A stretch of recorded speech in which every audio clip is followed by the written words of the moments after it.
네, 2023년 11월 16일 이정훈입니다. 갑자기 한동훈 법무부 장관의 부인 진은정 변호사겠죠.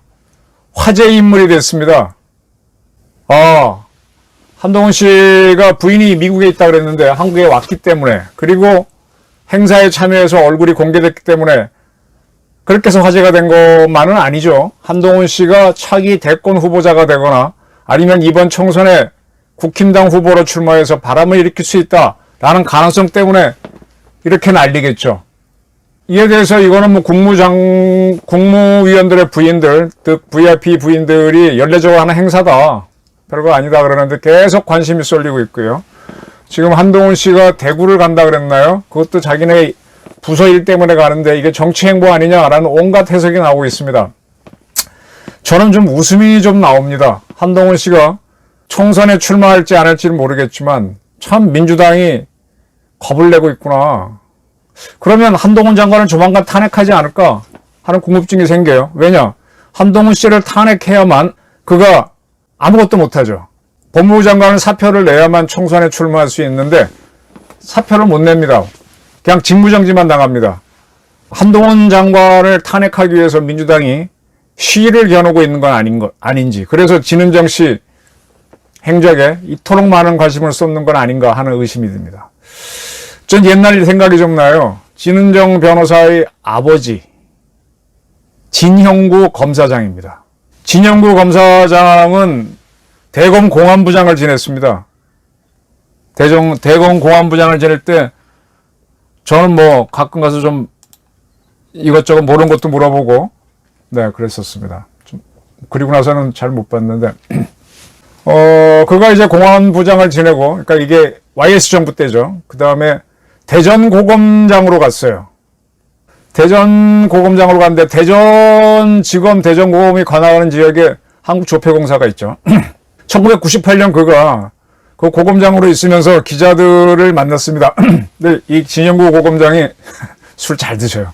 저랑 만났을 때도 술 많이 드셨습니다. 술 원래 좋아해요. 폭탄주 좋아해요. 그때 나온 보도를 보게 되면 폭탄주를 하고 기자들하고 만난 자리에서 1998년 한국조폐공사 파업이 있었는데 그거는 검찰이 유도했다라는 얘기를 했다는 거예요. 그때 1998년이 온가 하면 97년 12월 달에 이 문재인이란다. 김영삼 정권이 나라를 말아먹었죠. 되지도 않는 뭘 자꾸 하다가 IMF 외환위기라는 공전저루의 사건을 만들어냈습니다. 그래서 이제 그의 선거에서 김대중 정권이 들어서고, 그랬죠. 그리고 이제 이 공기업들에 대한 구조조정이 막 들어갔는데, 이 공기업들에서는 그 당시에 이제 뭐 구조조정 안 당하려고 노조가 예민할 때죠.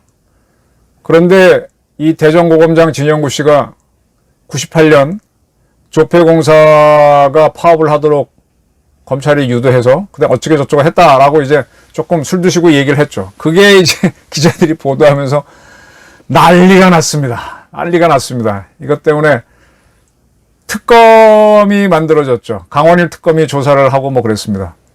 근데 이 사건이 왜 유명한가 하면은 요 사건이 터져나올 무렵, 조폐공사 파업 유도 사건이 있을 무렵 온로비 사건이 먼저 있었습니다. 온로비 사건은 뭔가 하면 그 당시 신동아 그룹의 최 회장이 외화를 빼내다가 걸렸어요. 그 처벌을 받게 됐는데 그 부인이 뛰어다녔죠. 뛰어다니면서 당시 김대중 정부에서 초대 검찰총장이 김태정 총장이었어요. 김태정 총장도 참 일화가 많은 분이죠. 그 최순영 씨 회장의 부인이 김태정 총장의 부인을 만났는데 김태정 총장의 부인이 어느 라스포산가 어디서 옷을 샀는데 옷값을 대신 최 회장 부인이 내줬다. 이게 터져났습니다. 그래서 옷값으로 로비했다. 옷로비 사건이 터져가지고 요즘은 아주 민주당이 특검을 남발하고 있는데 옷로비 사건으로 처음 특검법이 가동돼서 특검이 만들어졌을 거예요. 그리고 이제 이 진영구 검사장의 조폐공사 파업 유도 사건으로 또 특검이 만들어지고 그렇게 왔죠. 그 진영구 검사장의 따님이 진은정 검사입니다. 어떻게 봐야 되나요? 진영구 검사장이 김대중 정부 때 고검장을 했다라고 하면은 친민주당인가? 제가 아는 한 그분은 그렇게 민주당적인 사람은 아닙니다. 서울뿐이죠. 근데 하여간 이 진은정 씨는 이제 서울대학교 법대 한동훈 씨랑 동기 동창이고 한국에서 사실은 했는지 모르지만 미국에서 변호사 시험 합격했고 미국은 도시마다 변호사가 뉴욕 바에 있나? 하여간 그쪽에 변호사죠. 김현장에 있고. 김현장에 있으면 김현장 변호사가 있으면 돈을 굉장히 많이 법니다. 저도 뭐 미국에서 로스쿨 나와서 변호사 되신 후배들을 좀 아는데 김현장에 있던 한국의 김현장에 있던 미국에 있던 돈 제법 많이 벌어요. 아마 한장원보다가도 진은정 변호사가 수입이 많을 겁니다. 자, 이렇게 진은정 변호사가 행사에 나왔다. 그래서 사진을 찍어서 도가 시끄러운데 그래서 계속 이제 한장관한테 당신이 출마할 거냐고 묻는데 출마한다고 하면 그럼 민주당은 그날로 한동훈 탄핵을 추진할 겁니까? 참 웃기죠. 역사는 돌고 돕니다. 돌고 돌아요. 진영구 검사장 사건을 떠올리면은 민주당이 이 진 변호사하고 한동훈을 자기네 편으로 봐야 되는 거 아닌가 싶은데 지금은 완전히 반대로 돼 있고 참 역사가 웃겨요. 그때 달라요. 그렇게 가는 것 같아요. 지금 민주당이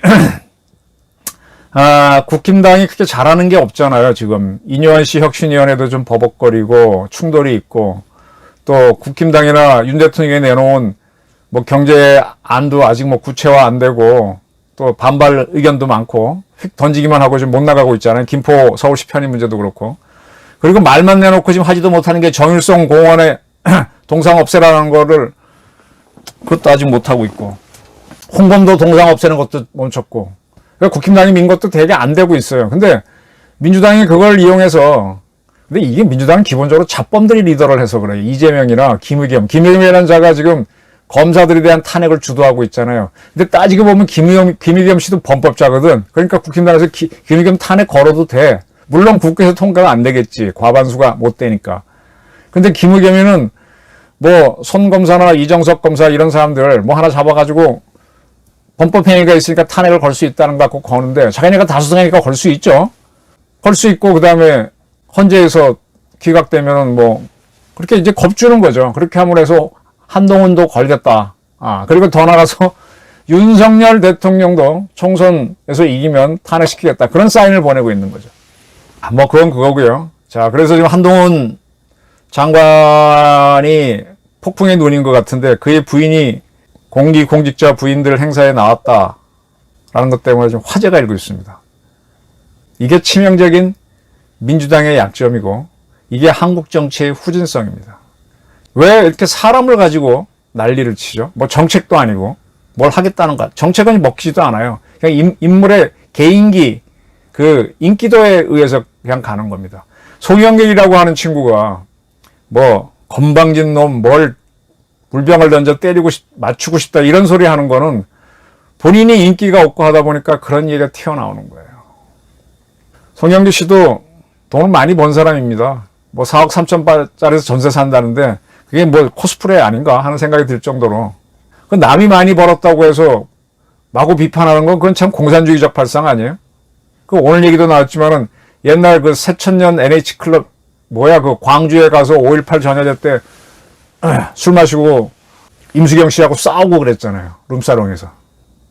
그게 송영길, 우상호 그런 사람들 아닌가? 참 우습죠. 자, 그렇습니다. 이 한동훈 씨의 일거수일투족을 전부 다 관심을 끌고 있는데 지금 이렇게 되지 않을까요? 윤석열 대통령도 본인이 대통령이 되겠다는 강한 의지는 없었어요. 이 국가 경영을 하려면은 저는 지금 국힘당의 가장 큰 문제점은 윤 대통령하고 이런 분들 한장관도 마찬가지야. 다 법과대학 나와서 사실을 묻고 법조인으로 활동한 사람들이에요. 근데 이 법대에 나오고 이 법조인들이 정치를 하면요. 그 법안에서만 정치를 해. 법치라는 거죠. 그게 법치. 법치는 맞아요. 근데 법치로 하는 게 맞는데 가끔씩은 법치를 넘어서야 되는 게 정치입니다. 이걸 못하는 거예요. 그래서 지금 유창훈 판사가 구속영장 기각하면은 뭐 그걸로 그냥 흐지부지 끝내버려. 한동훈이나 검찰총장이나. 어떻게 보면은 유창훈 판사의 권위를 지켜주는 거죠. 윤석열 대통령도 대통령이 되는 과정에서 법을 어기지 않고 그냥 가만히 있다가 추미애가 하도 잘못하니까 그냥 대통령이 된 측면이 있죠. 그리고 지금 와서 보게 되면 뭔가 혁신적으로 내밀지는 못해요. 한동훈 장관도 유심히 보게 되면은 계속 법치를 강조하고 있습니다. 제가 궁금한 건 이거예요. 이런 법치만 강조해서 저렇게 생떼를 부리는 민주당 세력을 잡을 수 있겠느냐. 그리고 더 날뛸 가능성이 높은 북한을 잡을 수 있겠느냐. 무법천지로 하는 건데 하마스처럼 대드는 놈들을 어떻게 잡을 것이냐. 지금 개딸처럼 덤비는 민주당, 하마스처럼 변하지 말란 법이 있을까요? 그리고 불리해지게 되니까 하마스가 뭐 휴전하자 이러는데 휴전하자 그러면 또 그거 갖고 딴짓 하겠지. 그래서 저는 지금 한동훈 장관이 과연 지금 뭐 중구난방인 민주당을 상대하는데 최고의 인물인가 하는 좀 의문점은 있어요. 왜냐하면 윤석열 대통령이 지금 민주당을 충분히 통제하지 못했기 때문에, 통제하는 게 아니라 처리를 못했기 때문에 한동훈 장관도 그런 사람이 아닌가 하는 생각이 드는데, 어쨌든 그거와 관계없이 한동훈의 장관의 인기는 치솟고 있습니다. 그 한동훈을 막기 위해서 전전긍긍하는 민주당을 보면서 야, 저 사람들 저렇게 하면은 진짜 한동훈 띄워주는 거 아니야? 한동훈 대 160명, 170명의 싸움이 될 것 같습니다.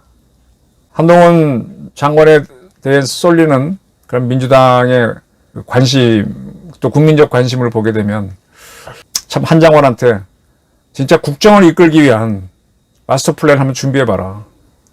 국회의원이 되거나 아니면 3년 후에 대통령 선거에 나온 생각을 지금부터 품고 대한민국 대개조론을 한번 준비해봐라 라는 주문을 하고 싶습니다. 인기가 높으니까. 그거 없이 그냥 나가게 되면 윤석열 정부처럼 조금 헤맬 수도 있다. 그리고 그냥 뭐 국민들이 부르니까 가겠다는 게 아니라 강한 의지를 갖고 한번 민주당과 싸워볼 수는 없겠느냐. 인기는 하늘을 찌르고 있으니까. 한번 그런 주문을 하고 싶습니다. 감사합니다.